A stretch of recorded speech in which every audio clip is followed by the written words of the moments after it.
어제 밤에 잘 쉬셨나요? 이 감정 강의 들을 때 자꾸 이 감정을 자극하는 일이 생기는데 괜찮으셨나요?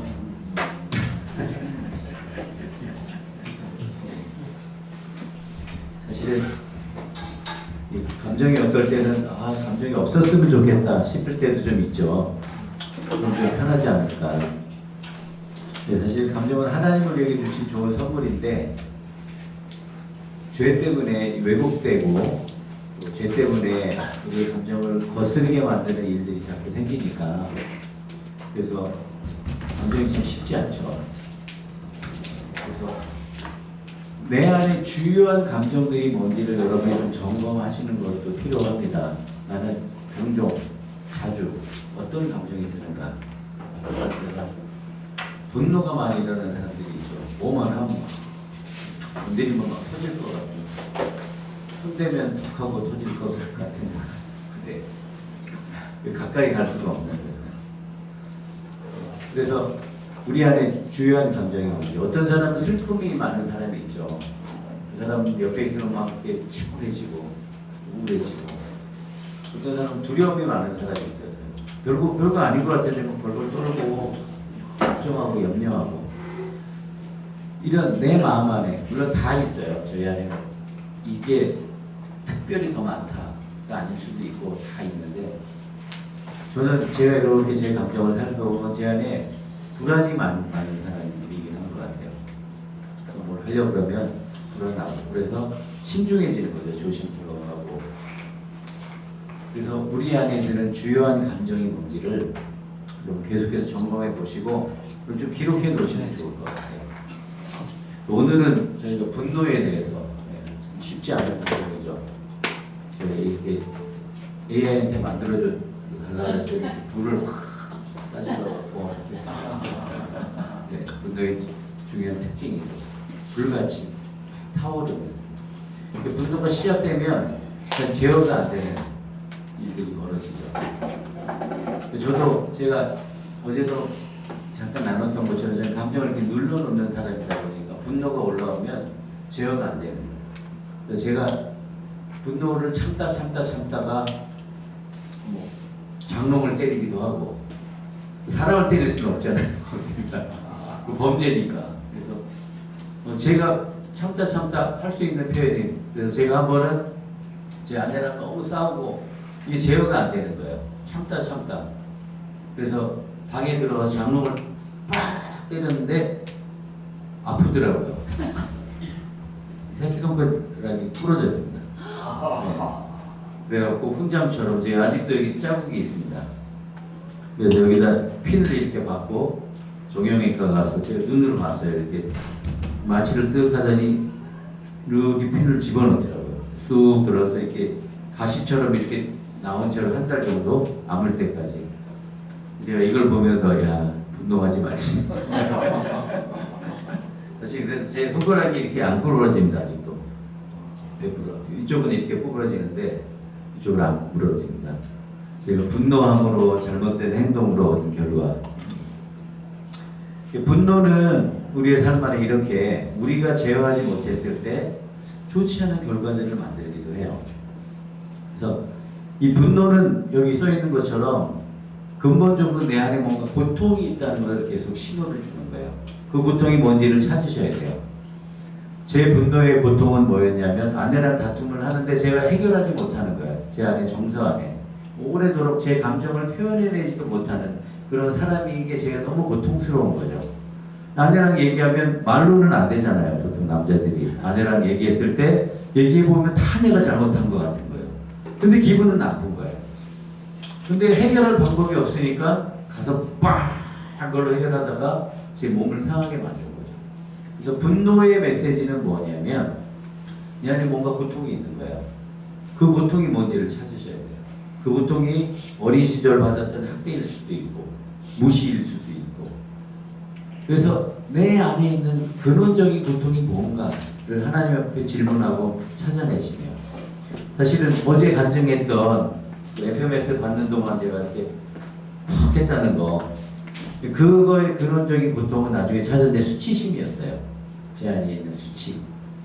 어떤 형제님하고 이렇게 뭐 얘기하다가 수치가 건드려졌는데 그때부터 이 제어가 안 되기 시작했죠. 그래서 안 되겠다 싶어서 제가 밖을 나갔어요. 밖을 나가서 제가 캐나다에서 훈련을 받았거든요. 너무 좋은 아름다운 환경인데 아무것도 안 보이고 커다란 나무가 보이더라고요. 나무 앞에 나무를 붙들고 이 분노를 해결하기 위해서 막 애를 썼죠. 그리고 좀 가라앉은 줄 알고 방에 들어왔는데 갑자기 또 터져나오기 시작했던 거예요. 제어할 수가 없어서. 근데 나중에 다 분노를 쏟아내고 난 다음에 제가 발견한 것이 이 형제가 한 말이 저를 그때 수치를 건드렸어요. 그래서 제 수치심이 도저히 견딜 수가 없어서 그렇게 폭발해버려요. 여러분, 분노 안에 내가 내는 일어나는 내 안에 분노의 감정 안에 뿌리를 여러분은 찾는 훈련. 어제 감정도 동일합니다. 모든 감정 안에는 원인이 되는 사건들이 존재해요. 근원적인 최초로 일어났던 그 사건이 촉발돼서 일어나는 감정, 그리고 그 안에 나의 생각, 그 감정, 그 사건을 해석한 나의 생각이 존재하는 거예요. 그 동일한 사건이 일어났던 모든 사람들이 다 그런 반응을 하지 않아요. 왜냐하면 나만 그런 반응을 하는 이유는 뭐냐면 내가 그것에 대해서 그렇게 해석했기 때문에 그래요. 그래서 그 해석이 뭔지를 여러분이 찾아내시는, 이게 쉽지 않습니다. 분명히 만만한 일은 아니지만 훈련하셔야 돼요. 계속. 분노는 특별히 더, 왜냐하면 불처럼 막 타오르기 때문에 그 당시에는 생각도 안 돼요. 일단 이거를 해결하고 나서 그 다음에 잠잠히 나의 분노는 과연 어디서부터 온 것인지 찾으셔야 돼요.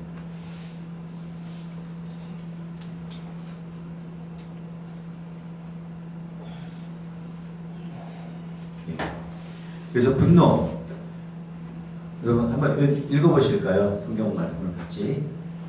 시작. 여호와께서 가인에게 이르시되 네가 분하여 함은 어찌 되니며 안색이 변함은 어찌 되니냐. 선을 행하지 아니하면 죄가 분에 엎드려 있느니라. 여기 뒤에 좀 빠진 구절이 있는데, 그러나 너는 죄를 다스릴지니라.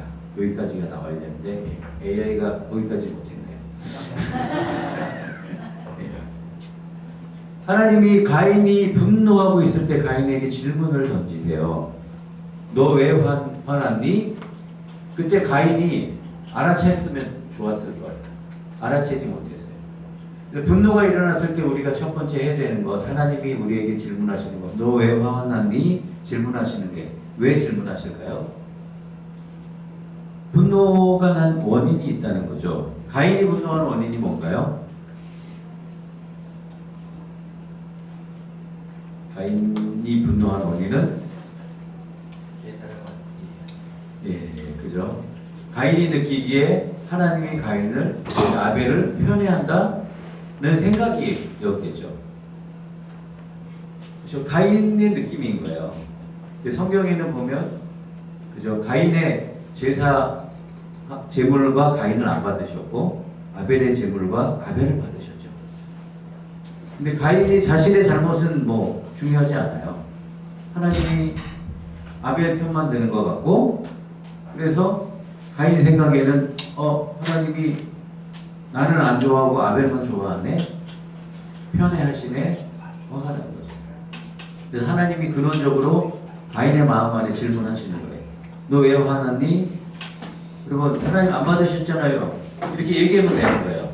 가인은 뭐 자기가 객관적으로 내가 볼 때 하나님이 아벨이 제물을 더 중요하게 여기시고 내 제물은 중요하게 여기지 않으셔서 그 이유가 뭘까? 이렇게 연구할 필요 없어요. 그냥 하나님 내 제물 안 받으셨잖아요. 이렇게 얘기하면 되는 거예요. 하나님 질문하셨을 때 그러면 하나님 대답해 주시겠죠. 왜 안 받았다고 생각하니? 글쎄 그건 저를 모르죠. 그렇게 하면 되는 거예요.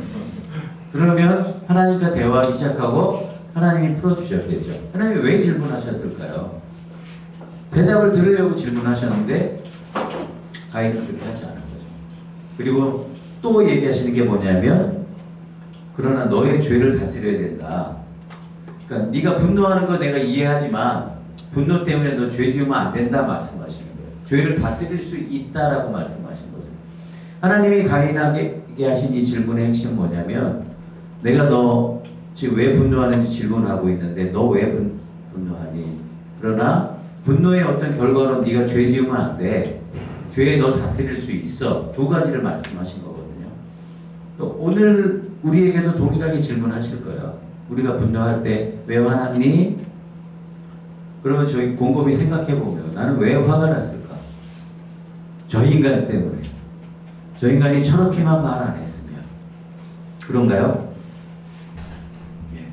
우리가 화난 원인을 찾아야 되고 그 화를 어떻게 제어해야 될지 배우고 찾아야 된다는 거죠. 그렇게 할 때 우리가 이 분노를 정확하게 우리가 다스리고 해결할 수 있는 능력이 생긴다고 저는 믿습니다. 분노가 쉽지 않은 이유 중에 하나는 전통적인 시각들이 우리 안에 존재해요. 분노는 죄다. 어떠세요? 여러분도 그런 생각 하셨나요? 분노 괜찮아? 라고 생각되시나요? 아니면 분노는 좀 그런데? 라는 생각이 드시나요? 분노하면 일반적으로 부정적인 생각이 있으시죠? 네. 분노가 좋은 결과를 내는 걸 여러분 우리가 많이 본 적이 없어요. 그리고 대한민국의 또 특별한 이슈 중에 하나가 분노. 그죠? 운전하다 보면 막 화가 나죠.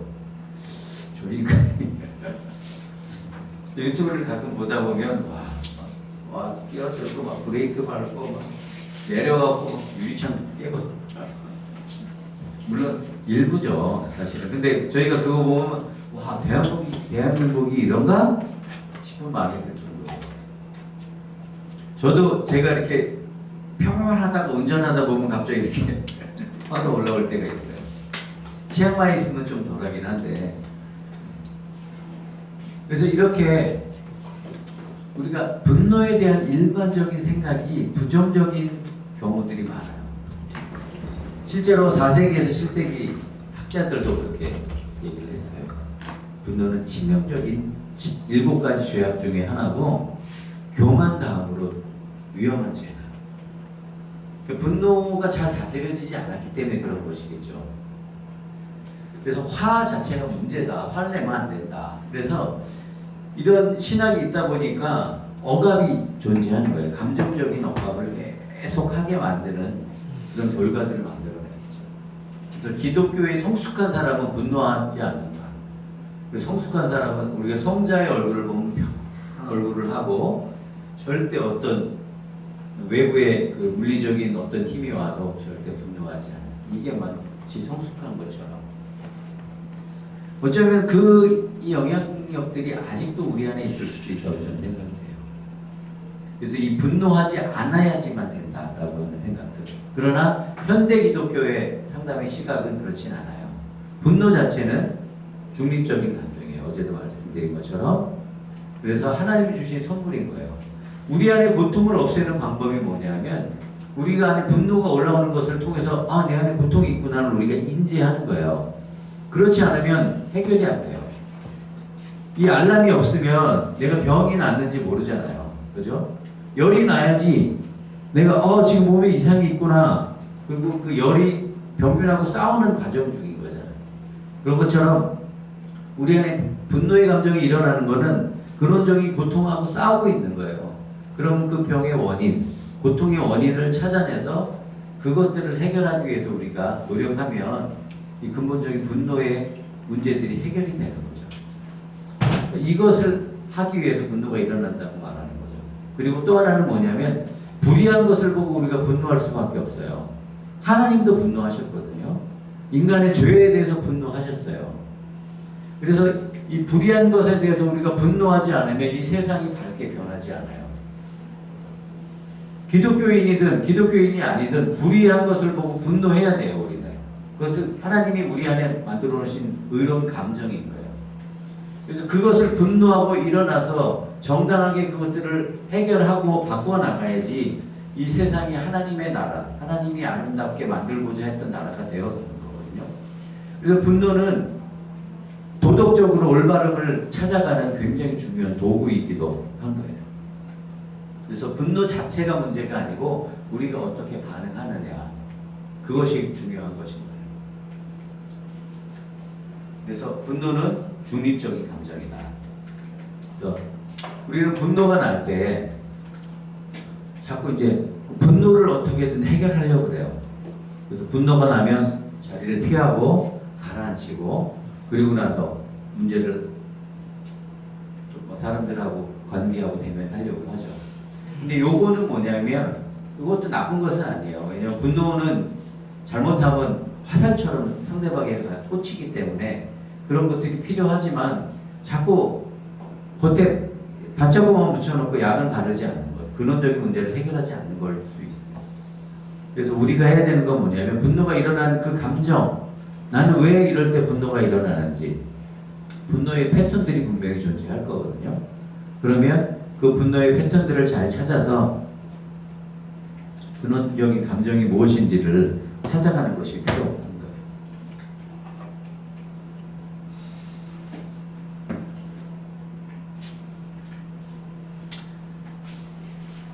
분노의 정의라고 해야 되나요? 첫 번째는 뭐냐? 분노는 전인격적인 판단 반응이에요. 우리 인격 안에 우리가 감정을 따로 떼어놓고 볼 수가 없어요. 감정하고 우리 마음하고 생각하고 육체하고 다 연결이 되어 있거든요. 그래서 분노는 뭐냐면 호르몬의 어떤 작용이 탁 터지면서 나오는 거예요. 어떤 결과물인 거죠. 그래서 분노는 내가 가진 것이 아니라 내가 하는 것.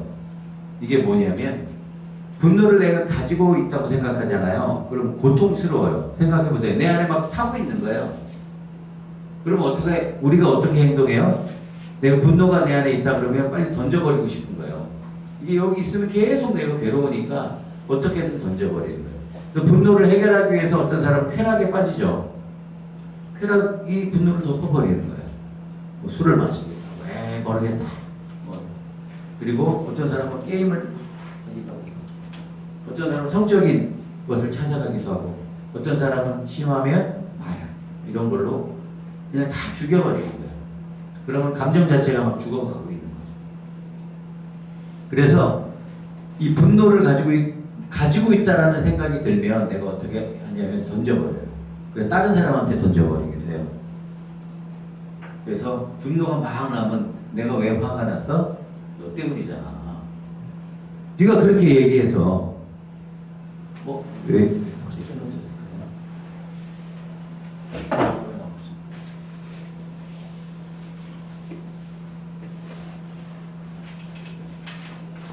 그래서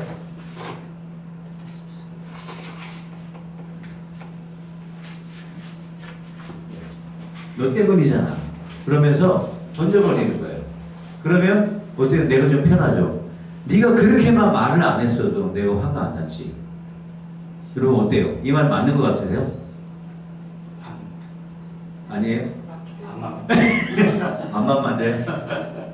아, 이 애매한 대답을 감사의 의도를 파악한 이렇게 예. 반만 맞는 게 아니고 틀린 말이에요, 사실은. 왜냐하면 여러분, 분노라는 감정이 저 사람이 나에게 던져주는 게 아니에요. 내 안에 있는 거예요. 저 사람이 한 거는 단지 어떤 자극이 되었던 거죠. 그래서 너 때문에 화가 난 게 어떻게 하면 네가 화를 나한테 던져줬기 때문에 내가 화가 났다, 이런 표현이 될 수가 있는데 그게 아니에요. 분노는 내 안에 근본적으로 있었던 거고 자극이 되었고 내 안에 분노가 나온 거거든요. 그러니까 이건 내 거예요. 전적으로 내 거예요. 똑같은 말을 들었을 때 다른 사람이 분노하지 않는 이유는 그 사람 안에는 그게 자극이 되지 않는다는 거예요. 그러니까 이 분노는 근본적으로 내 안에 있는 거예요. 그러니까 내가 가졌다고 생각하면 어떻게 해요? 괴로우니까 던져버리는 거예요. 근데 분노를 하는 것이라고 하면 내 안에 분노가 나와서 뭔가를 하려고 한다는 거잖아요. 그러면 분노하는 내 안에 무언가가 있다는 것을 내가 점검하기가 좀 쉬워지는 거예요. 그래서 내가 소유하고 있는 것으로 자꾸 여기면 이게 고통스러워요. 그래서 자꾸 탓을 하게 되고, 너 때문에, 너만 아니면, 네가 이렇게만 말 안 했으면, 네가 이렇게만 행동하지 않았으면 이라고 하면 좀 내가 쉬워지거든요. 가벼워지고, 이게 원래는 나는 안 그런 사람이야, 근데 너 때문인 거야 라고 하면 제가 좀 편해지잖아요. 근데 그렇지 않고 내 안에 존재하는, 내가 분노가 나서 뭔가를 하는, 태우려고 하는 이 행동 안에 있는 것들을 해결하려고 하는 그런 것들이 필요하다는 거죠. 그래서 분노는 하나님의 속성이기도 하세요. 하나님 분노하시죠. 뭐에 대해서? 죄에 대해서 분노하세요. 하나님 거룩한 분이기 때문에. 그런데 하나님이 거룩한 분이라 분노하시지만 이 분노가 이 땅 안에 쏟아지지 않고 나에게 쏟아지지 않아요. 하나님이 또 다른 성품, 사랑하시면서 인내하시면서 오래 참고 계시기 때문에, 그죠? 이 오래 참는다는 이 참는다는 표현이, 헬라어 표현이, 헬라어에 참는다는 여러 가지 표현이 있는데 하나님이 오래 참는다고 하는 그 표현의 핵심은 뭐냐면 사람을 참아주는 거예요. 이 참는다는 것에 상황을 참는 것도 있어요. 상황을 인내하는 것. 근데 이 표현은 뭐냐면 사람을 참고 계시는 거예요. 하나님이 우리를 참아주고 계시는 거거든요. 그래서 우리가 하나님이 분노하시지만 참고 계시는 것은 우리를 사랑하기 때문에 참고 계시는 거예요. 그리고 분노는 그 자체가 죄가 아니고 분노하지만 죄를 짓지 않을 수 있다는 거예요. 분노는 그리고 내 내면 상태가 어떤지 보여주는 창문인 거예요. 분노가 일어나고 있을 때, 아, 내 안에 뭐가 있다. 그거를 찾기 시작하시면 되는 거예요. 그리고 분노는 영혼의 외침. 하나님을 향한 깊은 질문을 던지고 있어요. 분노는. 어떤 질문이냐면, 하나님, 어디 계십니까, 지금? 나는 이렇게 막 불타고 있는데, 하나님 어디 계십니까? 라는 근원적인 질문을 던지고 있고요. 또 하나는, 하나님, 당신은 진짜 공의로우십니까? 나는 억울한 것 같은데요. 아마 가인의 질문이 있을 수도 있죠. 왜 아벨 것만? 하나님 정말 공의로우십니까? 하나님 질문하고 있는 거예요. 또 하나는 뭐냐면, 하나님, 당신은 나를 사랑하십니까?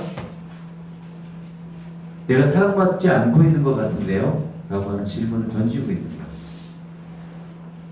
또 하나는, 하나님, 당신은 선하십니까? 내가 볼 때 이거는 선하지 않은 것 같은데요? 라는 질문을 던지고 있는 거예요. 이 분노가 하는 질문들을 여러분 하나님 앞에 하셔야 돼요. 하나님이 대답해 주실 거예요. 그리고 우리는 일반적으로 이렇게 하나님 앞에 질문하지 않아요. 이 감정에 매몰돼 갖고 그 감정을 따라가기 바쁘지. 우리가 이해해야 되는 건 뭐냐면, 우리 안에 있는 분노를 포함한 모든 감정들이 왔을 때 질문하셔야 돼요. 하나님, 내가 왜 이런 감정이 드는가? 나는 왜 이 감정에서 매몰돼서 이 감정을 벗어나지 못하고 있나? 질문하셔야 돼요.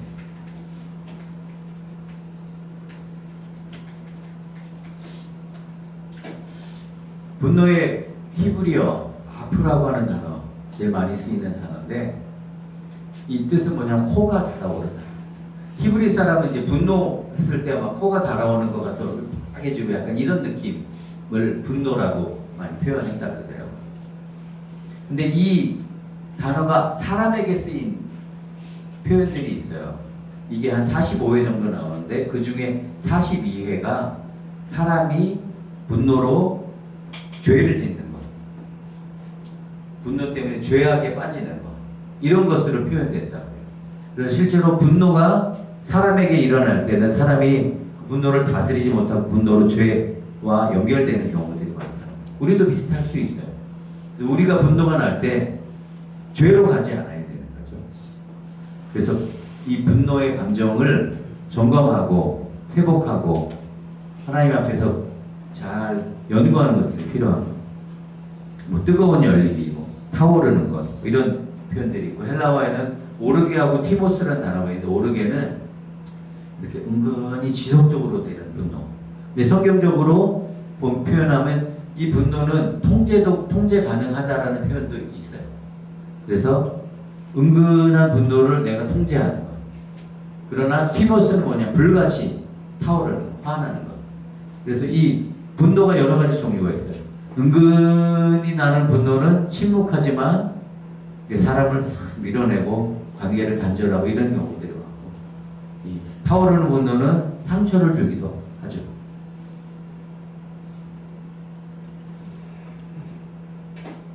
그래서 분노는 위험 신호인 거예요. 우리 안에 위험 신호가 딱 오면 이 뇌가 막 움직이기 시작해요. 그래서 우리 뇌의 작동이 위험 신호를 막 인지해갖고 대뇌변연계, 편도체 이런 데서 이 감정이 오는 것을 급하게 막 처리해갖고 즉각적으로 반응하고, 그 다음에 전두엽이 이거를 또 워워 시키는 그런 작용들이 우리 안에 있어요. 예, 이걸 조금만 더 설명드리면, 우리 뇌의 구조가 이렇게 생겼어요. 전두엽 앞에 이렇게 전두엽이 있고, 그 다음에 그 대뇌변연계라고 중간 안에 있고, 그 안에 아몬드 크기만한 편도체가 있다 그래요. 그런데 이 대뇌변연계는 어떤 작용을 하냐면 이 감정을 생성하는 거예요. 그래서 감정 처리, 뭐 두려움, 기쁨, 슬픔, 분노, 뭐 이런 1차 감정들이 들어오면 여기서 처리를 해내는 거예요. 그래서 생존과 직결된 거예요. 우리가 먹고 살고, 그 다음에 뭐 우리가 싸워내야 되잖아요. 생존해야 되는 그 모든 것들을 이 대뇌변연계가 한다고 그래요. 그래서 이건 이 대뇌변연계가 하는 거 뭐냐, 과거의 비슷한 경험들을 계속 기억해 주는 거예요. 생존하기 위해서, 예를 들면 저쪽에 호랑이가 나타났어요. 근데 처음에는 호랑이가 뭔지 몰랐을 거 아니에요, 아기 때는. 근데 아기가 호랑이가 동물을 잡아먹는 걸 본 거예요. 그러면 어때요? 얘가 뇌가 기억해내는 거. 저거는 무서운 놈이구나. 그리고 기억하는 거. 저거 엄청 빠르네. 그럼 내가 살려면 어떻게 해야 되지? 그래서 뇌가 기억하고 있는 거예요. 근데 이게 위험하다는 신호를 해서 호랑이를 보는 순간, 도망가야지. 이렇게 반응하게 만드는 게 대뇌변연계라는 거예요. 그래서 우리가 생존하기 위한 모든 것들을 여러분이 살면서 이거는 이렇게 해야 되지, 이게 이 대뇌변연계가 기억하는 것들을 여러분에게 주는 거예요. 그래서 우리가 그렇게 살아가는 거죠. 그래서 누구한테 이렇게 얘기했더니 기분 나빠하더라, 이것도 기억하는 거죠. 다음부터 이렇게 얘기하지 말아야지. 이런 것들을 다 대뇌변연계가 작동을 하는 거예요. 근데 그 중에 편도체, 이 편도체는 굉장히 빠른 동작을 해요. 0.1초 만에. 그래서 뭔가 위험 신호가 딱 오면 나도 모르게 반응을 하는 거예요. 누가 옆에서 갑자기 휙 나타나면 이렇게 피하잖아요. 이게 편도체가 하는 거예요. 왜 피하는지 몰라요. 근데 그게 뭔지도 몰라요. 근데 그게 뭐 바람이 불어서 비닐봉지가 날아간 거면 나한테 위험한 거 아니잖아요. 그럼 일반적으로 보면 가만히 있을 수 있어요. 비닐봉지인 줄 알아요. 근데 뭔지 모르는 게 휙 지나가는 거거든요. 그러면 일단 피하고 보는 거죠. 우리 몸을 반응하게 만드는 거예요. 반응하고 난 다음에 아무것도 아니었네 라고 인식을 하는 거죠. 그래서 우리가 즉각 위험 신호나 감지가 오는 것들을 반응하게 만드는 게 이 편도체예요. 이게 너무 급하게 반응하니까 0.1초 만에 반응하니까 우리가 인지하지 못하는 거예요. 그래서 막 반응을 할 때 이 반응이 우리를 어렵게 만드는 것들을 하지 않게 하기 위해서 전두엽이 작동을 하는 거예요.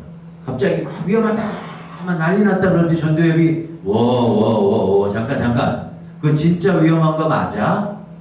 라고 이렇게 시키는 거예요.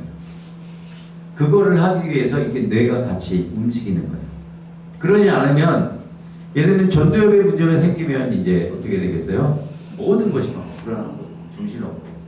근데 이 작용이 같이 함께 되면서 조화가 이루어져 가는 거죠. 그래서 이 편도체가 하는 작용 중에 또 하나는 뭐냐면, 위험만 감지하는 것이 아니고 애착 형성이 되는 거, 기쁨, 즐거움, 이런 것들도 기억을 해내요. 그래서 어린 시절에 우리가 애착 경험을 하잖아요. 아기가 태어나면 이제 부모, 엄마로부터 이렇게 온전한 사랑을 받잖아요. 그래서 온전한 사랑 안에서 자라나는 거예요. 제가 어저께 이제 표현한 감정 표현이 있잖아요. 저희 큰딸이 와갖고 아빠 싫어, 아빠 미워, 그리고 엄마한테 갔다 엄마 미워 하고 왔다고. 그게 이제 애착 경험이 안전 애착이 경험이 되는 거예요. 자기가 안전하게 자기 감정을 표현하는 그 경험들을 쭉 하다 보면 이 아이가 자라서 이렇게 풍부한 이게 이 감정의 뭐라 그러죠? 이 수용성이 커지는 거예요. 그러면 이 세상 자체를 좀 안전하다고 느껴요. 그러면 편하게 살아가는 거예요. 웬만한 거에 뭐 흔들리지 않아요. 근데 이게 불안한 거예요. 예를 들어 고아로 자랐다거나 어린 시절에 편부모 안에서 자기가 잘 표현하지 못해요. 편부모여도 괜찮은 경우는 뭐냐면 할아버지 할머니가 도와줄 수 있어요. 할아버지 할머니한테 갖다 안전하게 뭔가 이렇게 훈련할 수 있는 공간이 있으면 괜찮아요. 할아버지 할머니 손에서 자란 아이들 중에도 애착이 괜찮은 아이들도 있어요.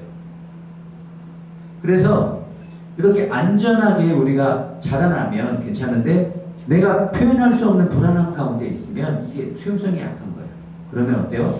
세상이 다 불안한 거죠. 그래서 이 편도체가 더 활성화가 되어갖고 불안을 야기를 시키는 거예요. 그래서 이 자극이 딱 들어왔을 때 편도체가 막 난리를 막 일으킬 때 전두엽이 딱 걸러내는 거예요. 야, 정신 차려. 그 정도 아니야. 그래서 전두엽이 요거를 안정을 시키면서 회복하게 돼요. 그래서 뇌에 우리가 길이 나야 돼요. 감사한 건 뭐냐면 이 전두엽이 가장 늦게 발달이 되고 가장 오랜 시간 발달이 된다는 거예요. 뒤에 좀 얘기하겠지만 전두엽이 25세 이상이 지난 다음에는 고정이 된다라는 학설이 있었거든요. 지금 그게 좀 바뀌었어요. 이미 바뀌어서 전두엽이 계속해서 개발될 수 있다. 뭐 이런 관점으로 바뀌고 있어요. 그래서 우리 안에 이 뇌가 하는 역할들, 그 다음에 우리 안에 제가 혹시 오늘은 몇 시에 주실까? 그 브레이크아웃 되나요? 10시 반. 10시 반이요. 그래서 뇌가 하는 40분이요. 네.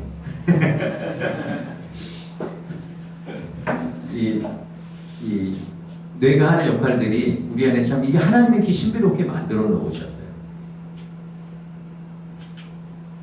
그래서 전두엽의 기능 중에 하나는 뭐냐면 이 인지 평가를 해내는 거예요. 이것이 실제로 위험이 맞아? 그래서 냉정하게 생각하게 만드는 캄다운 시키는 거예요. 그 다음에 이것을 어떻게 해석해야 되지? 그러면서 해석하게 만드는 거예요. 그 다음에 저 사람이 저렇게 말하는데 그 의도가 뭘까? 그 의도가 나랑 관계가 있는 걸까? 이런 것들. 그 다음에 내가 어떻게 반응하는 것이 옳을까? 화를 내는 게 맞아? 아니야. 화냈을 때 결과가 좋지 않을 수 있어. 지금 기분은 좀 나쁘지만 좀 캄하게 네가 해야 될 말을 정확하게 해야 되는 게 필요해. 뭐 이렇게.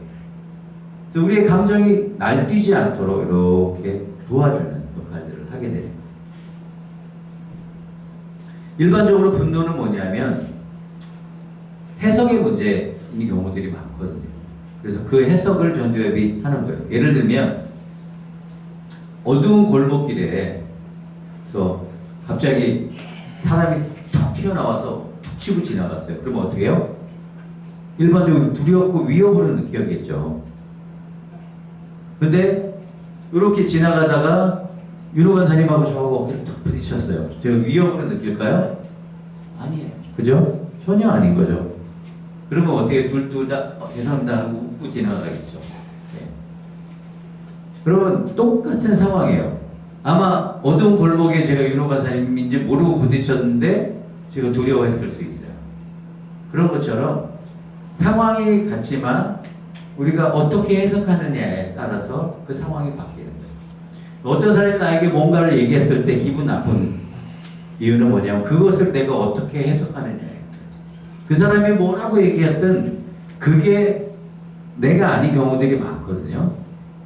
예를 들면 직장 상사들이 물론 실수했을 수 있죠. 제가 업무를 했는데 실수했을 수 있어요. 그러나 직장 상사가 말하는 그것이 나는 아니거든요. 분명한 거. 그 사람이 기분 나빠서 뭔가를 얘기하는 거지. 부부끼리도 그럴 수 있어요. 네가 이래서. 근데 그게 진짜 내가 아닌 경우가 있어요. 내가 뭐 실수할 수도 있고, 내가 부족할 수도 있지만. 그래서 그것을 어떻게 해석하느냐가 굉장히 중요한 것이거든요. 그래서 우리는 우리 안에 일어나는 뭐 분노부터 시작해 모든 감정에 대한 해석이 무엇인지를 잘 봐야 되는 거예요. 분노를 일으키는 5가지 원인이 있습니다. 첫 번째는 불의에 대한 분노. 하나님 우리를 그런 존재로 만들어 놓으셨어요. 여러분 불의를 보면 어떠세요? 분노가 나시죠? 한 사람이 갑자기 나타나서 다른 사람을 막 괴롭혀요. 그럼 분노가 나죠. 나랑 상관없는 일인데도. 가끔 이렇게 영상 같은 거 보면 이렇게 실험 영상, 어떤 사람한테 막 한국 사람이 외국 사람한테 뭐 니네 나라로 가라 막 그 옆에 주위 사람이 왜 그러냐 당신 그러면서 막 나오죠. 실험 영상인데도 이 사람이 왜 그래요? 불의를 보고 분노하는 거예요. 우리 안에 하나님 그런 것을 주셨어요. 불의나 잘못된 것을 보면 반드시 우리 안에 그런 감정들이 나오도록 하나님 창조하셨다는 거예요. 그래서 하나님이 저거는 공평한 것이 아닙니다. 우리가 예수를 믿었기 때문에 우리만 그렇지 그런 것이 아니고 하나님의 손에 의해서 창조된 모든 피조물은 이런 의로움이 존재해요. 그 다음에 개인적인 공격이나 경계선이 침범될 때 우리가 분노하게 돼 있어요. 왜냐하면 그것이 우리를 보호하는 거거든요. 그래서 우리 안에 근원적인 고통도 분노하지만 우리의 경계가 침범될 때 우리가 분노할 수 있어야 돼요. 그래야지 사실 우리를 보호하는 거거든요. 보호가 안 되면 어떻게 돼요? 아무렇게나 막 침범하게 되겠죠. 우리가 그렇게 아무렇게나 침범받으면 안 되는 존재거든요. 하나님 그렇게 만들어 놓지 않으셔요. 그래서 우리가 무언가에서 침범당하고 있을 때 우리는 분노해야 되는 것이 마땅하고 하나님이 우리를 그렇게 만들어 놓으셨어요. 단호하게 분노해야 돼요. 이렇게 하면 안 돼요. 이건 옳지 않습니다. 라고 말하는 거죠. 그래서 우리가 상처의 유형, 여러분 혹시 이 강의 이제 나오셨죠? 지난주에 A형 상처, B형 상처. 그래서 이 경계선 침범이나 이런 건 대부분 B형 상처인 경우가 많죠. 그래서 폭력, 학대 이런 것들로. 그래서 학대받은 아이들은 침범되는 게 너무 익숙한 경우들이 많아요. 자기가 학대받아도 그냥 당연하다고 받아들이는 경우들이 많고. 그래서 우리가 이것에 대해서 분노하는 거예요. 그래서 어렸을 때 아이들에게 가르치는 거죠. 누가 너한테 잘못하려고 그러면 뭐라고 얘기해? 하지마! 이렇게 얘기하라고. 근데 아이들이 아무것도 아닌 것 같은 그런 하지마 한마디가 사실 아이들을 보호하거든요. 그래서 훈련을 시키는 거예요. 그래서 우리가 침범당하고 있을 때 우리는 분노해요. 그 다음에 채워지지 않는 기대. 쉽지 않은데 기대가 안 채워질 때 분노가 일어나요. 특히 부부 사이에 남편을 향한 기대, 아내를 향한 기대가 채워지지 않을 때 분노가 일어나요. 왜 나한테 이렇게 안 해주는 거야? 나를 사랑해 줘야지. 하기보다 이제 받으려고 하는 마음이 있기 때문에. 또 그것만이 아니라 나는 이런 사람이 되고 싶어요. 근데 내가 안 되는 거예요. 그럴 때 분노가 일어나는 거예요. 나는 더 좋은 사람이고 싶은데. 그래서 좋은 사람이 되기 위해서 끊임없이 막 노력을 하는 거예요. 여러분 좋은 사람이 되고 싶으세요? 어떤 좋은 사람이 되고 싶으세요? 훌륭한 그리스도인 아니면 사람들이 너 대단한 사람이다 이런. 저희 둘째가 좋은 사람이 되고 싶어서 공부하려고 막 체력도 약한, 체격도 작고 체력도 약한데 공부하려고 보면 안쓰러워요. 아무도 뭐 아내도 저도 너 공부 열심히 할 필요 뭐 해야 돼 이렇게 얘기 안 하는데도, 그러니까 좋은 사람이 되고 싶은 거예요. 자기가 하고 싶어하는. 근데 채워지지 않죠. 대부분 이런 기대는 내가 하는 기대만큼 채워지지 않는 경우들이 많아요. 그러면 분노가 일어나요. 그리고 통제, 지배를 받을 때 이 부모와 자녀 사이에 이제 많죠. 부모들이 하지 않으려고 함에도 불구하고 어떤 경우 통제할 때가 많아요. 이거 하지 마, 저거 하지 마. 제가 웨스턴 사역자들을 같이 사역하면서 보는데 참 자유로워요. 아이들이 저희는 어때요? 굉장히 깔끔하게 키우잖아요. 더러운 거 만지면 에이 지지부터 시작하잖아요. 웨스턴 사역자들은 애들이 깜짝 놀랐어요. 신발 벗고 맨발로 마당에 나와서 막 뒹굴고 입에 들어 말리지 않아요. 그냥 내버려두더라고요. 이게 사고방식과 이 교육하는 방법이 이렇게 다르구나. 통제하는 거죠. 부모 자녀 안에 통제하고 부부 안에도 통제하기 시작하죠. 그다음에 직장 안에서도 통제들이 일어나죠. 상사들이 자기 직원들을 통제하고 자기 마음대로 하려고 하고. 교회 안에서도 있어요. 교회 안에 권위를 가지고 목사님들이, 사역자들이, 아니면 뭐 권사님, 장로님들이 통제하려고. 많은 큰 교회들은 우리 장로님들이 목사님을 통제하려고 하고 뭐 이런 일들이 벌어지죠. 이때 이제 분노가 일어나는 거예요. 하나님은 우리를 통제하시는 분이 아니시거든요. 우리에게 자유를 주시고, 네? 우리가 하나님의 마음을 알고 하나님의 마음을 따라 뜻대로 살아가기를 원하시는 거지, 하나님 통제하는 분이 아니에요. 근데 우리가 통제 안에 자란 사람들은 하나님 나를 통제한다고 여기고 그렇게 느낄 때가 아닌 것이죠. 가장 어려운 감정인데 수치심이 우리에게 분노를 만들어요. 제가 조금 전에 간증드렸던 것처럼 제가 폭발한 이유는 제 안에 수치가 자극된 거예요. 근데 수치심은 정말 어려운 감정이, 고통스러운 감정이라, 수치는 내가 뭘 잘못했다가 아니잖아요. 내 존재 자체가 잘못됐다는 감정이거든요. 이거는 견디기 힘든 거예요. 내 존재가 잘못되면 어떻게 해요? 이거는 말이 안 되는 거예요. 그러니까 이거를 벗어버려야 되는데, 그거 가장 빠르게 벗어내는 방법 중에 하나가 분노하는 거예요. 그러면 이 수치가 잊어버려지고 마비가 되고 이 분노의 감정이 나를 통제하게 되는 거예요. 근데 수치심이 있다는 것을 내가 직면하는 게 사실 굉장히 어려운데, 수치심은 실제로 직면해야지 해결이 돼요. 내 존재 안에 수치라는 감정이 있다.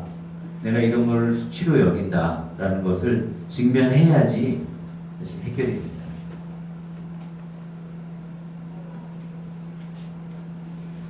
그래서 수치가 주는 메시지는 너는 가치가 없다.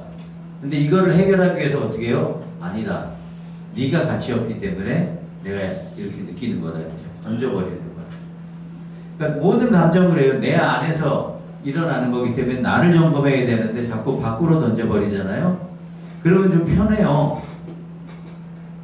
문제가 해결된 것 같고. 왜냐면 내가 문제가 있는 거 아니고 너 때문에 내가 자극받아서 이런 거니까 라고 하면 해결해요. 해결이 쉬워져요. 대신 근본적인 내 문제가 해결되지 않는다. 근데 감정의 키는 뭐냐? 내가 모든 감정이 일어날 때 내 안에서 일어나는 거예요. 내 안에 알람인 거예요. 그러면 나를 점검하는 거예요. 기쁨을 점검할 필요는 없겠죠. 기쁨은 누리면 되고, 우리가 느끼는 정말 힘든 감정들이 있잖아요. 우리가 견디기 어려워하는 감정들은 내 내면을 점검하시면 돼요.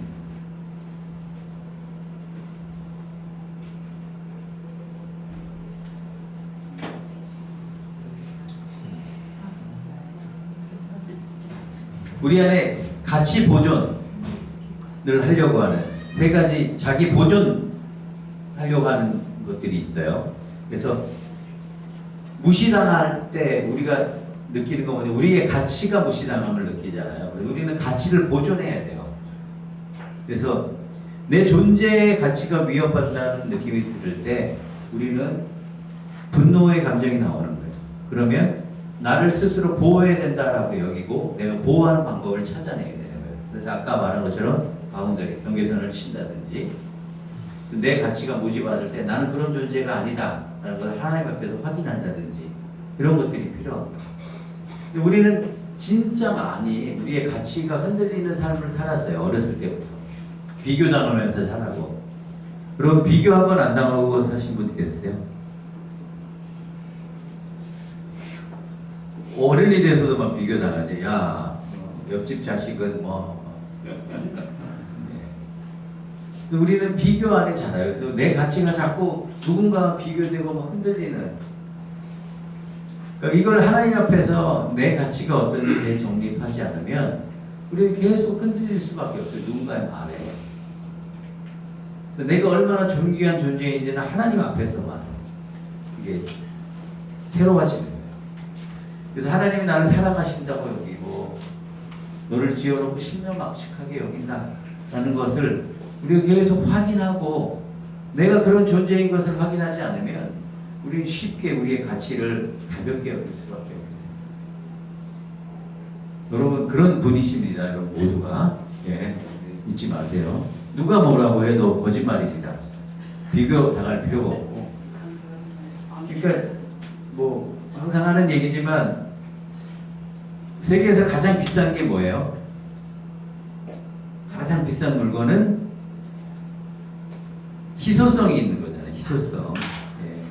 희토류라고 하죠, 여러분. 뭐 중국이 희토류 갖고 막 미국하고 하는 그 희토류는 희귀한 금속이라는 거예요. 희귀한 광물질이라는 거죠.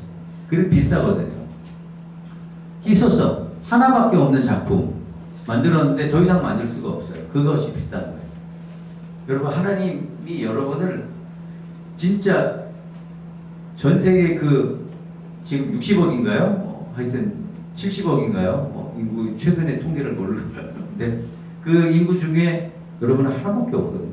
그러니까 희소성이 있는 정말 가치 있는 그거를 스스로 인정하셔야 돼요. 그죠? 필요 보전. 우리가 사랑받고 용납받고 우리의 필요가 채워지는 것은 당연한 거예요. 아이가 태어나잖아요. 이 아이는 아무 능력이 없어요. 근데 하나님이 부모를 통해서 이 아이의 필요를 채워주잖아요. 이 아이가 울기만 하면 뭐 갖다 데려가고 울기만 하면 깨끗이 씻겨주고 울기만 하면 병원 데리고 가고 이 아이의 필요를 채워줌으로 인해서 필요가 채워지는 삶을 살게 돼요. 그러면 우리가 성인이 됐으면 이제 더 이상 필요가 없나요? 아니죠. 우리 아직도 필요가 있어요. 사랑받아야 될 필요, 위로받아야 될 필요, 인정받아야 될 필요가 우리 안에 존재해요. 그 필요들이 우리 안에 계속 채워지는 경험들을 우리가 계속 하고 살아야 된다는 거예요. 그렇게 할 때 우리가 안정적으로 살아갈 수 있어요. 그래서 우리가 필요가 채워지지 않을 때 우리의 분노의 감정이 일어나는 것은 자연스러운 것이고 그래서 그때 우리가 우리의 필요를 채워야 됨을 느끼고 알아야 됩니다. 그래서 우리 안에 있는 두 가지 중요한 감정이 있다 그랬죠. 중요하게 느껴져야 되는 감정 그리고 안전하게 느껴져야 돼요. 우리는 중요한 존재라는 것을 인정받아야 되고 그리고 우리의 필요를 돌봄을 받음으로 우리가 안전하다고 느껴야 돼요. 이것이 우리에게 계속 채워져야 돼요. 이것이 안 채워지면 우리가 생존 위협을 느끼면서 살아갈 수밖에 없어요. 그리고 또 하나는 뭐냐면 신념. 우리가 생각하는 신념들이 있거든요. 이 신념이 공격받을 때 우리가 분노하게 되죠.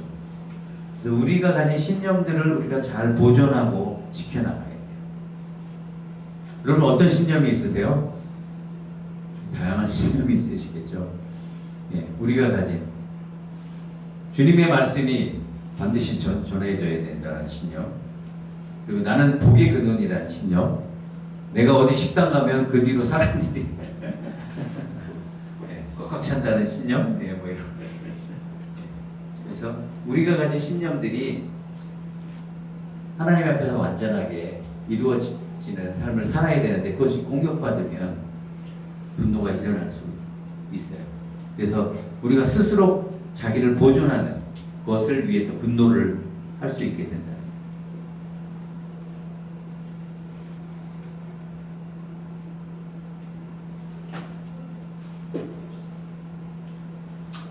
분노는 의로운 분노가 있고 죄악된 분노가 있어요.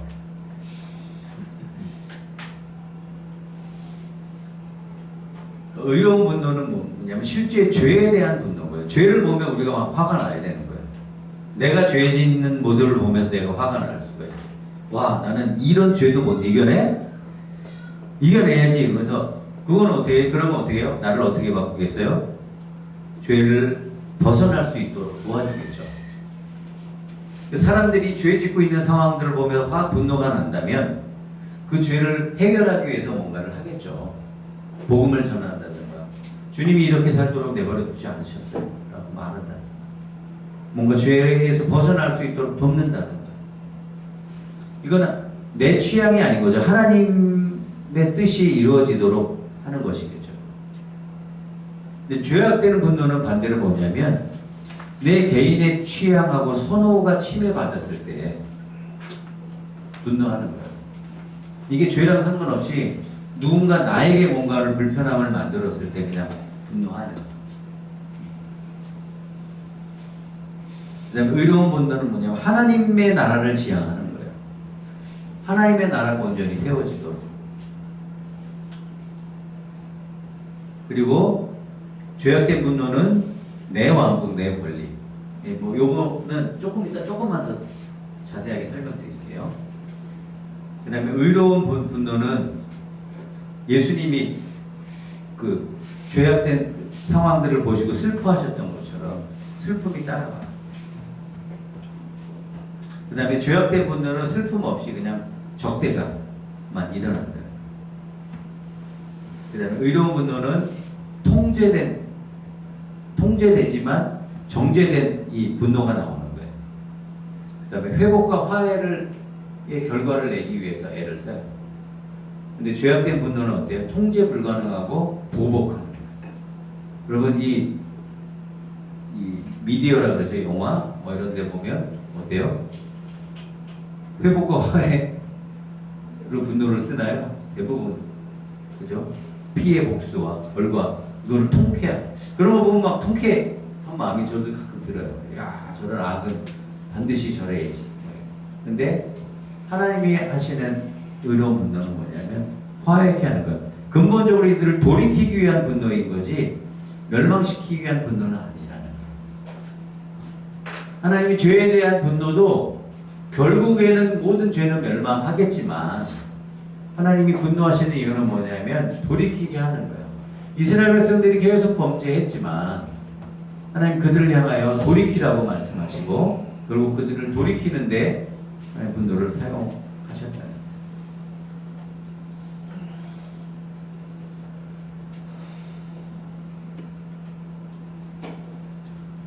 의로운 분노를 분별하는 세 가지 기준이 있습니다.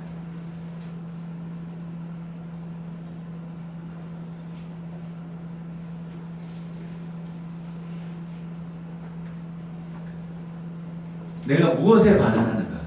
첫 번째. 그러니까 실제 죄에 잘못된 것들에 대한 반응을 하는가? 아니면 나를 기분 나쁘게 한 것에 내가 반응하는가?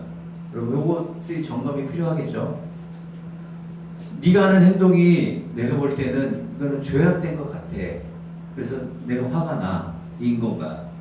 아니면 나를 기분 나쁘게 만든 거예요. 저 행동이. 그래서 왜 저렇게 해서 내 기분을 나쁘게 하지? 그럼 이런 점검들이 좀 필요할 것 같아요. 근데 어때요? 여러분 곰곰이 생각해 보세요. 나는 어떤지. 내가 어떤 때 화를 내고 있는지. 대부분 제가 볼 때 90%에서 나를 자극하고 나를 화나게 하는 거죠. 그게 나랑 상관없으면 조금 제약이 돼도 별로 상관하고 싶지 않은 경우들이 많아요. 이거는 우리가 그렇게 학습되어 있는 거예요. 올해도. 판단 기준. 나는 왜 분노하고 있는가? 하나님 보시기에 이것이 의롭고 의롭지 않고의 기준인 건가? 아니면 나에게 이익이 되고 아니고 있는가?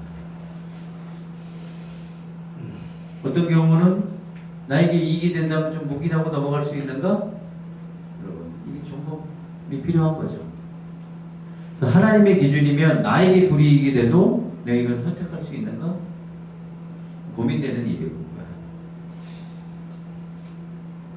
그 사람이 쉽지 않습니다. 이런 결정을 하는 것이.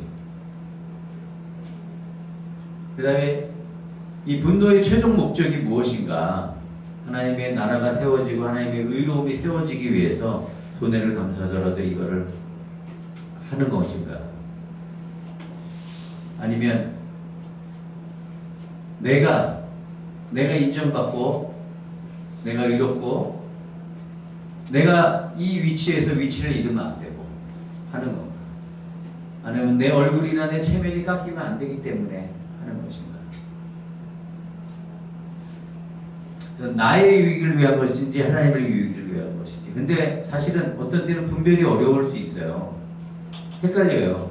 정서적으로도 감정적으로도 내가 뭔가 올라와 있으면 더 어렵기도 하고.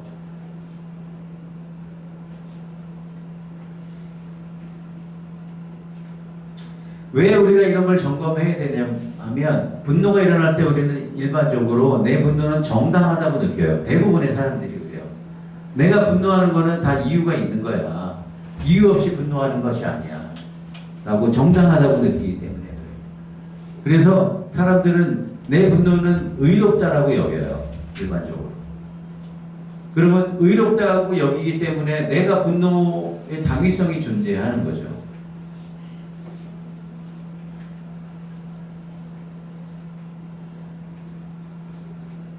예를 들면 식당에서 음식이 늦게 나왔어요. 화가 나요. 에이 그럴 수도 있지. 좋게 이러는 사람들도 있어요. 있기는. 오래 기다리고 배고픈데 식당에서 음식이 1시간이 지났는데도 안 나와요. 그러면 화가 나는 거죠. 도대체 이 식당은 도대체 뭐야? 옆에 손님 늦게 왔는데 먼저 나왔는데 막 이러면 더 화나는 거죠. 예. 이게 하나님의 나라와 어떤가요? 정당한 분노인가요? 아닌가요? 내 기대가 충족되지 않기 때문에 화가 나는 거죠. 특별히 이제 부부 안에 내 배우자가 나를 자극하는 말을 자꾸 하는 거예요. 그것이 당신이 말하는 태도가 하나님의 기준에 보기에 의롭지 않아. 화가 나는 건가요? 아니면 그렇게 말하는 배우자가 꼴보기 싫어서 네. 나의 이익이 침해된 건가? 아니면 하나님의 의로우십니까? 당신 내가 보니까 이렇게 말하는 태도는 당신이 사역자로서 거룩함이 아니야 라고 화가 나는 거예요.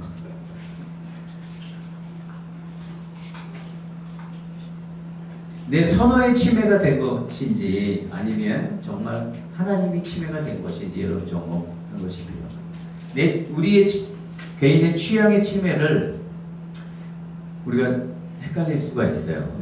네. 죄로 격상시키는 거예요. 그래서 너는 죄를 짓고 있는 거야. 잘못된 행동으로. 제가 사실은 중국하고 엄청 싸웠어요. 중국 사람들하고. 부끄러운 얘기지만 중국 사람들이 하는 행태를 봤을 때 이거는 의롭지 않다. 제가 판단했거든요. 그래서 싸웠어요. 하루는 어떤 일이 있었냐면 제가 저희 아파트 단지에 이제 차로 집을 좀 몇 번 실어 나가야 돼요. 그래서 밖에서 이렇게 이사하면서 이렇게 집을 한번 가서 이렇게 거기 들어갈 때 차 들어갈 때 얘기를 해야 돼요. 그리고 짐을 싣고 내리고 그냥 민차로 나오는 건 괜찮고 중국은 만약에 짐을 싣고 나오잖아요. 그때 그 짐을 다 점검해요. 왜냐면 일반적으로 풀 퍼니시드 된 집들이 많아요. 그래서 그 집주인의 집인지 아닌지를 확인해서 집주인한테 연락하고 확인을 해준 그 증서를 보여줘야지 체크하고 내보내주거든요. 근데 들어가는 건 괜찮아요. 싣고 들어가서 내려놓고 빈차로 나오는 건. 그래서 한 번 싣고 나가서 또 싣고 와서 들어가려고 그 경비한테 나 들어간다 그랬더니 못 들어간다는 거예요. 왜? 말이 돼요? 조금 전에 싣고 왔는데 왜? 그랬더니 지금 이제 차가 못 들어간대. 아니 조금 전에 와서 싣고 내렸다. 그랬더니 갑자기 열쇠가 없다. 제가 열쇠가 어딘지 알거든요.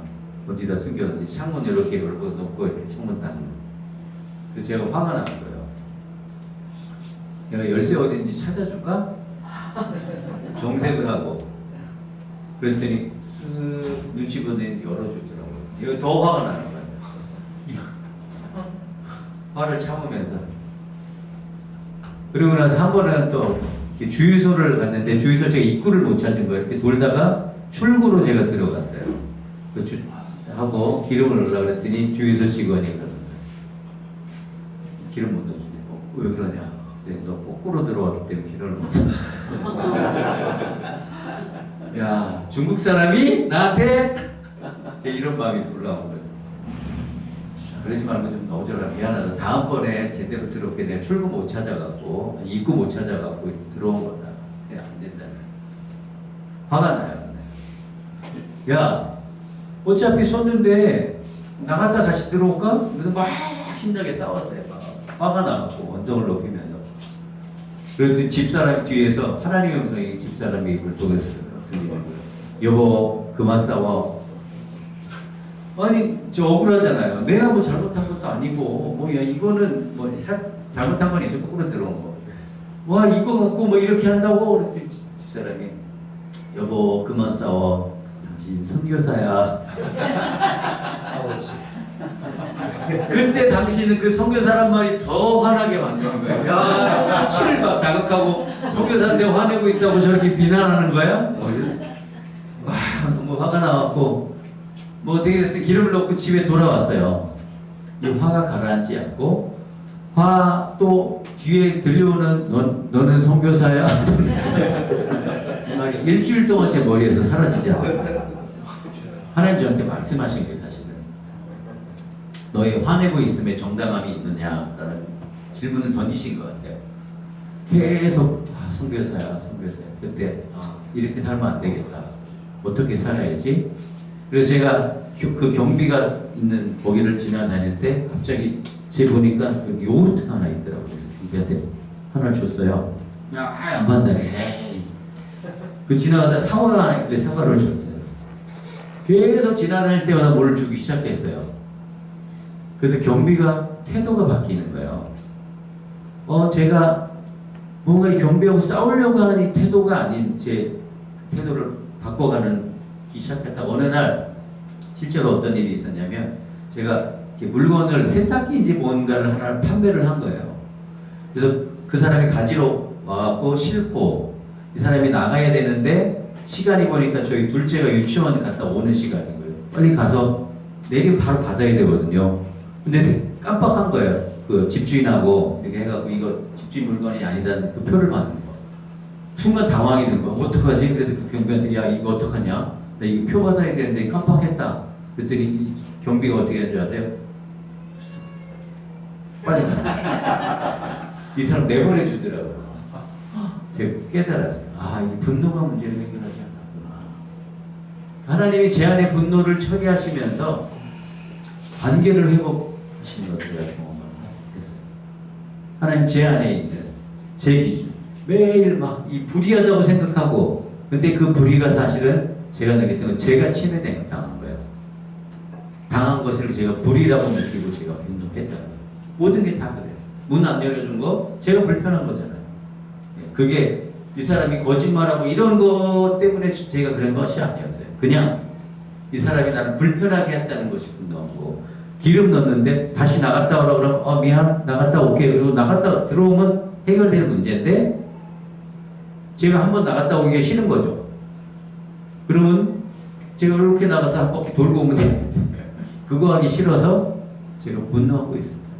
제 자신을 하나님이 너는 선교사야 이러면서 말씀을 하셨고 제가 그 뒤로 실제로 좋은 사람들을 한 번도 안 싸웠습니다. 놀라운 일들이 일어났어요. 제가 웃으면서 말하는 법을 배우기 시작했고 하나님이 제 안에 정말 놀라운 일을 일으키셨어요. 그래서 하나님의 기준인지 내가 침해된 건지 잘 점검하셔야 돼요. 예를 들면 어떤 사람이 나한테 거짓말을 했어요. 그러면 어때요? 기분 나쁘죠. 거짓말이 죄니까 내가 기분 나빠하는 거야? 일까요? 아니면 그 거짓말 때문에 내가 뭔가 손해를 받거나 내가 억울함을 당했기 때문일까요? 반대로 어떤 사람이 거짓말을 했어요 나한테. 근데 그게 나한테 이익이 되어 돌아온 거예요. 그럼 참아줄만 하지? 그건 아닐까요? 예. 실제로 우리 안에 우리에 대한 감정에 대한 영역들은 이럴 수 있다는 거예요. 그러면 어때요? 하나님 기준인지 내 기준인지를 점검하셔야 되는 거죠.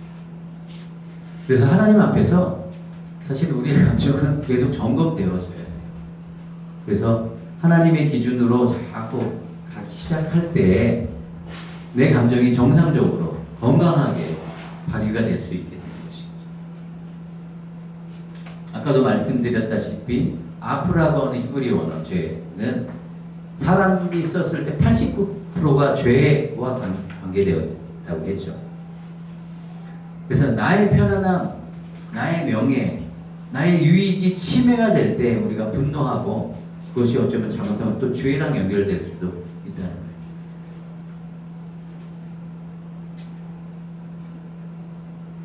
우리는 일반적으로 자기 애가 있어요. 그죠? 나에게 최선을 다하고 나에게 최선의 것이 얻어지기를 바라는 마음들이 존재해. 그래서 내가 보기에 좋게 여겨질 때 그것을 인정하는 경향이 존재하는 거예요. 그러니까 분노가 나를 침해해서 내가 보기에 좋지 않을 때 나오는 분노라면 하나님 편의 분노는 아닐 경우들이 많이 있다는 것이죠. 그러니까 어떻게 보면 자기 기만일 수 있어요. 그냥 분노니까 당연히 하나님 편에서 의롭다라고 여기지만 다시는 아닐 수 있다.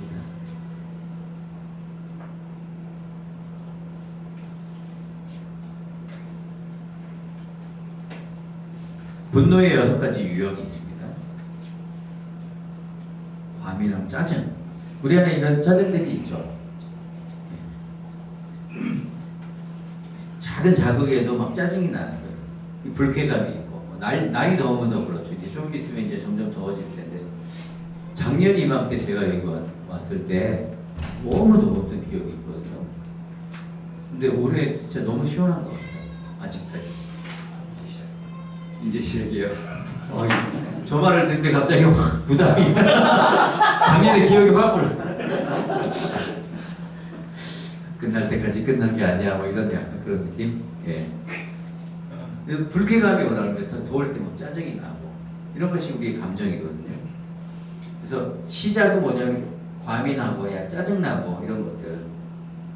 어떤 때는 자기가 분노하고 있는지도 모르는 거예요. 막 이런 건데 주위에서 너 왜 이렇게 자꾸 짜증 내니? 내가?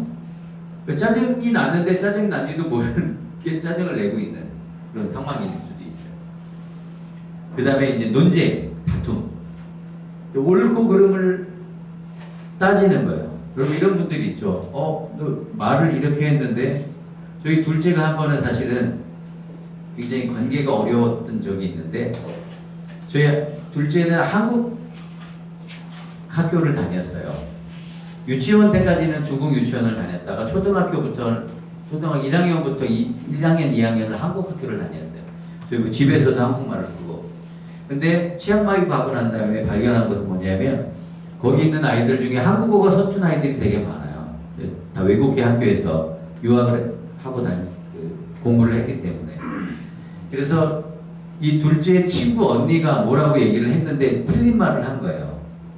그래서 그거를 그거 아니고 이건데라고 이제 자기도 모르게 얘기를 한 거죠. 잊어버렸어요.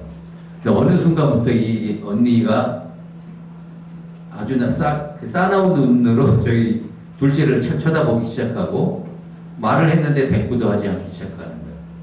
근데 처음에는 몰랐던 거예요. 그래서 왜 그런지 모르겠다. 제일 친한 친구 중에 하나인데 너무 불편한 거예요. 그래서 결국 어떻게 했냐면 교회를 옮겼어요. 다른 교회로. 그럴 정도로 불편한 거예요. 꼭 그것만은 아니지만 여러 가지 사건도 같이 있지만 근데 나중에 이제 뭐 얘기하다가 사실은 자기가 그런 것 같다고 깨닫게 된 거예요. 그러니까 이 옳고 그름을 따지는 거에 그 아이가 사실은 상처받은 거죠. 자기가 이제 이렇게 얘기했는데 그걸 지적했다는 거예요. 여러분 이런 일들이 종종 발생하잖아요. 그거 아닌데? 라고 하는 그 툭 던진 한마디가 기분 나쁘게 하고 상처를 주기도 하고. 그래서 옳고 그름을 우리가 자꾸 얘기하다 보면 불편한 관계가 만들어지는 경우들이 많이 있죠. 그래서 분노의 유형 중에 이런 짜증, 논쟁하는 것들이 있어요. 그래서 논쟁하려고 하는 태도. 그 다음에 쓴뿌리. 이 과거의 상처, 사실 쉽지 않아요. 이 쓴뿌리. 여러분 안에 쓴뿌리가 있으신가요? 생명나무 때 쓴뿌리 얘기하셨죠? 안 하셨나요? 하셨어요. 예, 쓴뿌리. 우리 안에 있는 쓴뿌리가 쓴 열매를 계속 만들어내고 있는데 열매만 보고 아 이거 빨리 처분해버려야지 하면 안 된다. 그 열매를 따라 그 쓴뿌리가 뭔지를 찾는. 그래서 과거의 상처가 우리의 마음속을 반복되면서 재생되고 만들어내는 것들을 우리가 잘 점검해야 되고, 이게 내가 뭔가를 용서했어요. 누군가 사람이 나한테 잘못했는데 근데 또 화가 나요. 용서했는데 또 화가 나. 그러면 그 안에 쓴뿌리가 있을 확률이 좀 있겠죠. 그런 것들을 잘 점검하는 것들이 필요합니다. 그래서 분노의 유형 중에 쓴뿌리, 폭력 이런 것들은 뭐 사실은 우리 공동체 안에서 크게 잘 일어나지는 않는 거예요. 저희가 사실은 2008년도 전도여행 할 때 이런 폭력들이 좀 있어갖고 우리가 우리 안에 좀 어려운 시간들이 있었는데, 이런 폭력들이 한번 나타나면 사실은 수습하기가 참 쉽지가 않아요. 저희가 FMS 학교를 했을 때 한 번은 이런 일이 있었어요.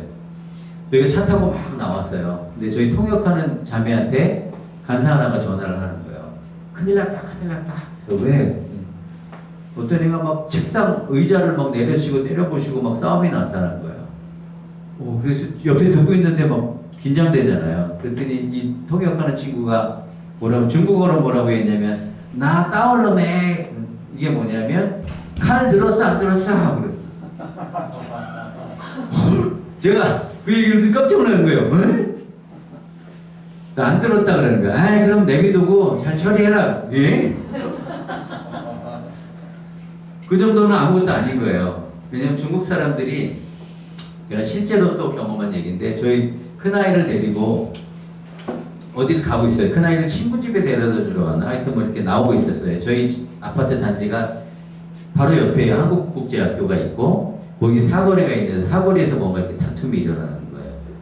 어떤 요즘 말로 하면 우버 택시 같은. 지금은 이제 그렇지만 옛날에는 불법 택시, 흑차라 그래요. 흑차. 그래서 이 허가받지 않고 그냥 자기 사설 택시를 하는 거예요. 그 차하고 어떤 오토바이하고 이렇게 부딪힌 거예요. 근데 다툼이 일어난 거예요. 그때 이 차 운전자가 이렇게 했더니 트렁크를 쓱 열더니 진짜 이만한 뭐 이렇게 무술 단련할 때 쓰는 칼 같이 생긴 그 칼을 딱 꺼내더라고요. 그러더니 휘둘렀어요. 그때 이 사람이 휙 피하더니 놀래갖고 오토바이를 타고 도망가기 시작하는 거예요. 그래서 이 사람은 유유하게 딱 칼 집어넣고 가더라고요. 그거를 저희 큰애하고 이렇게 지나가다 본 거예요. 근데 중국 사람들의 특징 중에 하나가 화가 나고 막 다툼이 일어나면 칼을 든대요. 진짜 뭐 찌르려고 하는 게 아니고 자기 보호하는 건지 모르겠는데 칼을 든대요. 그런 걸 어렸을 때부터 많이 본 거예요. 그러니까 이 통역하는 간사가 얘기할 칼 들었어 안 들었어? 안 들었으면 내비둬 괜찮아. 심각한 수준 아니야. 야, 이 정도구나. 그래서 이 폭력 뭐 이런 것들이 일어나는 분노 때문에. 그 다음에 수동적 분노. 분노를 드러내지 않고 침묵하고 빈정대고 꾸물거리고. 아이들이 이렇게 분노가 날 때 수동적으로 하죠. 수동 공격한다 그러는데 약자들이 보통 이렇게 하는 경우들이 많죠. 제가 어저께 이제 간증했잖아요. 아내랑 다툼이 일어났을 때 제가 표현하는 방식이 침묵하기 시작했다고. 아내랑 말로 이렇게 명언이면 해봤는데 제가 안 돼요. 아내가 하는 말이 다 옳은 것 같고, 그래서 제가 점점 궁지에 몰리는 상황이 되는 것 같고, 그러니까 침묵하기 시작했어요. 침묵이 길어지고 일주일. 근데 제가 침묵하면서 들었던 생각이 있어요. 아내는 저를 끌어내기 위해서 언성이 높아지고, 그러니까 아내가 화를 내고 나는 화내지 않고. 그러면 어때요? 저 그리스도인으로 미성숙해서 저 자꾸 화를 내네. 나는 그나마 너보다 성숙하니까 침묵하고 견디는 거야. 라는 생각이 제 안에 있었어요. 실제로. 그래서 제가 아내를 속으로 비난했어요. 미성숙해. 화내. 나는 화내지 않다. 제가 이게 철저하게 깨졌던 게 제가 폭발할 수밖에 없었던 2008년도 FMS였어요. 강의를 듣는데 이런 강의가 있었어요. 언어를 사용할 때 말의 내용이 다른 사람에게 전달되는 말의 내용은 7%예요. 근데 거기에 이제 톤, 말의 속도, 그 다음에 강도가 38%의 역할을 하는 거예요. 그리고 비언어적인 거, 몸짓 이런 게 뭐냐면 55%. 그러면 예를 들면 아내가 말을 해요. 그 다음에 언어의 내용으로 화를 내는 거예요. 그러면 7%밖에 안 되는 거죠. 톤이 높다. 그러면 38% 더하면 45%겠죠. 근데 저는 어때요? 냉정한 얼굴로 침묵하면서 비언어적인 몸집으로 사실 이미 55%의 화를 내고 있는 거예요. 아내가 처음부터 화를 내지 않았겠죠. 그냥 말로 했겠죠. 그럼 7%로 얘기할 때 저는 이미 55%로 아내에게 화를 내고 있었다는 걸 제가 배운 거예요. 그래서 너무 괴롭더라고요. 아, 내가 화 안 내고 나는 괜찮은 사람이라고 생각했는데 알고 보니까 내가 화를 계속 내고 있었다는 거예요. 비언어적. 네, 간증할 시간 드릴까요? 주여. 부부 안에 일어나는 아주 자연스럽게 일어나. 제가 침묵의 암살자라 그러죠. 침묵하며 저희 아내에게 계속 화를 내고 있었다는 걸 그때서야 그냥 깨달았어요. 회개했어요. 그래도 제가 그게 잘 안 고쳐져서 3년 만에 들은 얘기가 아유 좀 바뀌었네. 우리가 이 수동적인 분노가 있어요. 근데 침묵으로 보통 사람들을 더 괴롭게 만드는 거예요. 사실 말을 하면 이게 다투다 보면 뭔가 해결이 되잖아요. 침묵하면서 더 자극하게 하고 더 화나게 만드는 제가 그 일들을 하고 있었다는 거예요. 그다음에 분노를 자기 정당화하기 위해서 이거는 의롭다라고 내가 여기는 거예요. 이게 이제 분노의 6가지 유형.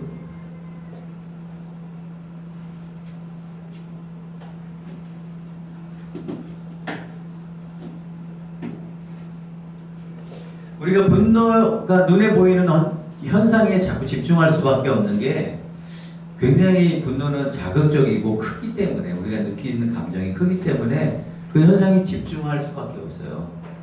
예를 들면 불이 막 타고 있는데 우리가 그거 거의 현혹이 되잖아요. 그죠? 그렇지만 우리가 수면 아래를 자꾸 바라보는 훈련을 해야 되는 거예요. 그 수면 아래로 들어가지 않으면 이 분노의 감정이 잘 해결되지 않아요. 그래서 수면 위에는 고함치고 비난하고 폭력적인 언어를 사용하는 이게 폭력형 분노가 있고 억압형 조금 전에 말했던 침묵하고 냉담하고 빈정거리고 제가 약간 이 빈정거림이라고 해야 되나 이걸로 관계가 깨지는 것을 한번 경험한 게 제가 98년도에 DTS를 받았거든요. DTS 전도여행을 중앙아시아를 갔어요. 중앙아시아에서 열심히 전도여행을 하고 있는데 그때 이제 저희 팀원들이 8명이었고 간사님이 2분 쫓아오셨어요. 제가 리더였고 리더십 그룹이 있었고 그런데 어느 날부터 리더십 그룹 안에 그 누님이 한 분 계셨는데 이 누님하고 이 간사님하고 관계가 점점 어려워지는 거예요. 저는 리더니까 제가 중립을 잘 지켜야 되잖아요. 그래서 중립을 지키려고 애를 썼어요. 근데 한편의 생각으로는 간사님이 좀 너무한다라는 생각이 좀 있었어요. 그래도 표현하지 않고 중립을 지키느라 애를 썼어요.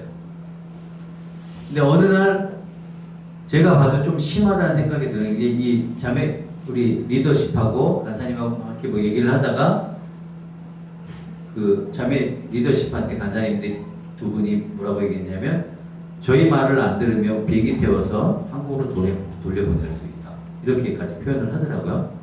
이건 너무 과하다 싶어갖고 제가 약간 중심을 잃었어요. 그래서 이 자매 간사님한테 약간 빈정거리듯이 얘기를 했던 것 같아요. 정확히 지금은 정확하게 기억이 안 나는데 그때부터 이제 큰일이 났죠. 이제 학생과 간사가 완전히 학살이 나서 깨지기 시작한 거예요. 너무 괴로운 거예요. 이걸 어떻게 해야 되지? 사실은 영적인 활동이었어요. 영적 전쟁이었는데 저희가 이제 리더십 그룹이 하나의 변성 느끼기 시작했어요. 근데 이 누님한테 하나님 보여주셨던 거 뭐냐면 그때 당시 저희가 우즈베키스탄에 있었는데 우즈베키스탄, 키르기스탄, 카자흐스탄을 저희가 했거든요. 근데 러시아와의 관계를 하나님 보여주신 거예요. 그래서 우즈벡인데 실제로 정부의 정치에 관여하는 모든 사람들이 다 러시아계인 거예요. 이 러시아계가 잡고 있고 그리고 러시아가 이 연방을 독립 안 시키려고 어떤 정책을 썼냐면 러시아에 예를 들면 자동차 공장이 있어요. 그러면 전부 다 있어요. 부품 공장부터 뭐 있어요. 근데 각 연방에는 우즈베키스탄에는 타이어 공장, 저 키르기스탄에는 뭐 다른 부품 공장. 그래서 핵심 부품들은 다 러시아에 있고 다. 그래서 독립을 하지 못하게. 그러니까 이 사람들 안에 러시아계에 대한 불만이 분노가 있는 거예요. 그래서 러시아계하고 그 다음에 이 우즈베크계하고 이 갈등이 있는 거예요. 근데 그 갈등의 영적인 것이 고스란히 우리 팀에 왔다 하나님 말씀해 주셨어요. 그래서 저희가 회개하고 하나님 앞에서 풀려고 했는데 지금까지 100% 다 안 풀렸어요. 근데 떠났기 때문에 푼다고 막 얘기하는데 제가 형제님 때문에 상처받았어요. 뭐 그리고 저는 그 말 한마디 했다가 빈정거린 말 한마디 했다가 간사님이 제 손 붙들고 형제님 때문에 상처받았어요. 죄송합니다. 관계가 회복이 잘 안 되더라고요. 이게 빈정거림. 이게 그 한마디 제가 그 말을 참았어야 되는데 막 참다 그 한마디가 완전히 박살내버렸어요. 그래서 제가 이게 참 굉장히 큰 영향력이 있구나를 배운 시간이었습니다. 이 빙산 위에는 이런 것들이 있어요. 그러면 수면 아래 보이지 않는 것에는 어떤 것이 있냐면 좌절된 우리의 안전감, 우리가 중요하게 여겨야 되는 그것들이 침해받았던 것들이 존재하는 거예요.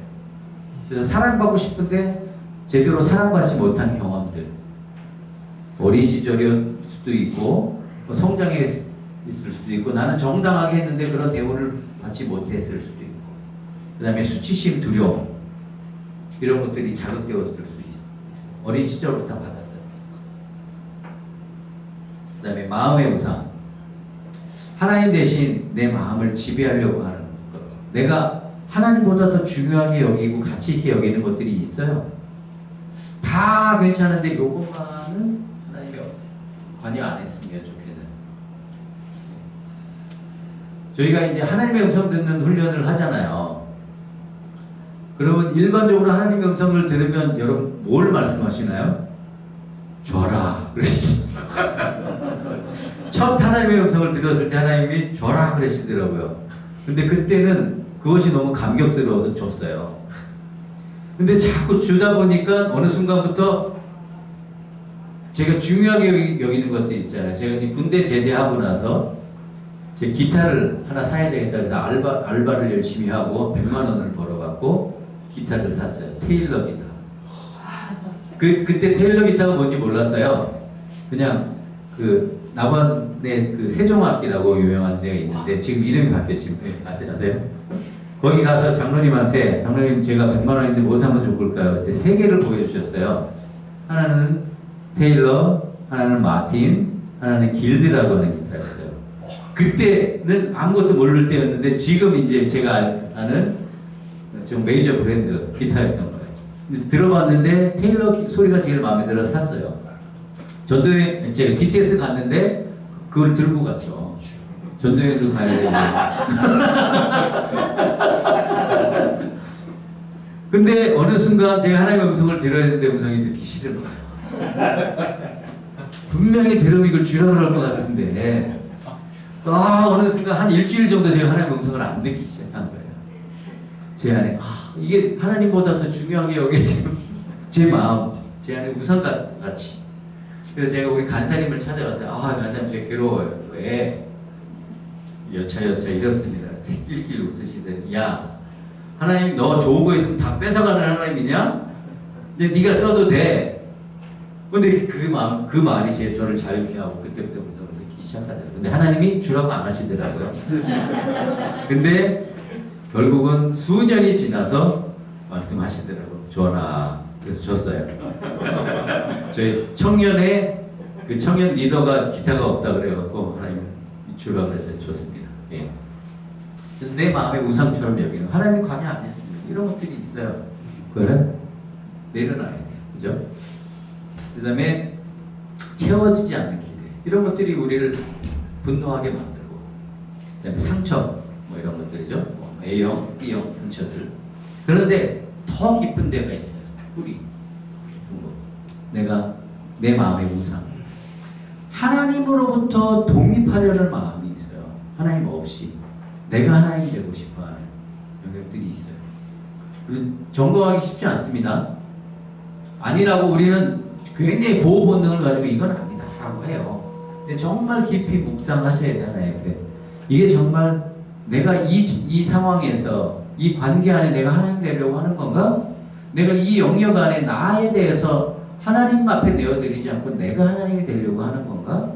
그럼 이거 굉장히 중요한 얘기인데 점검하셔야 돼요. 그럼 모든 감정의 영역이 동일하게 적용이 돼요. 그래서 내가 하나님이 되려고 하는 것이 있는 순간 나는 변화되지가 않아요. 그리고 심지어는 그렇죠. 하나님도 내 방식대로 여러분 기도하시잖아요. 하나님 음성을 듣고 기도한다기보다는 내가 하나님 요구하는 것들 이런 거 해주셔야 돼요. 한국 기독교 안에 많이 있죠. 그래서 하나님도 이 정도는 내 뜻대로 움직여 주셔야지 라는 마음이 있지는 않아요. 있을 수 있어요. 그래서 이것들이 점검되어야 돼요. 통제와 지배. 그럼 이런 것들이 내 안에 점검되어져야지 내가 건강한 감정을 사용할 수 있게 되는 거예요. 그래서 수면 아래에 올라 있는 것에 우리가 너무 집중하다 보면 이 안에 있는 것들을 놓치게 돼요. 여러분 하나하나 점검하는 훈련들을 좀 하실 수 있기를 소망합니다. 잠깐 쉬었다가 이어가면 좋겠습니다. 예, 1분만 쉬가겠습니다. 그것을 다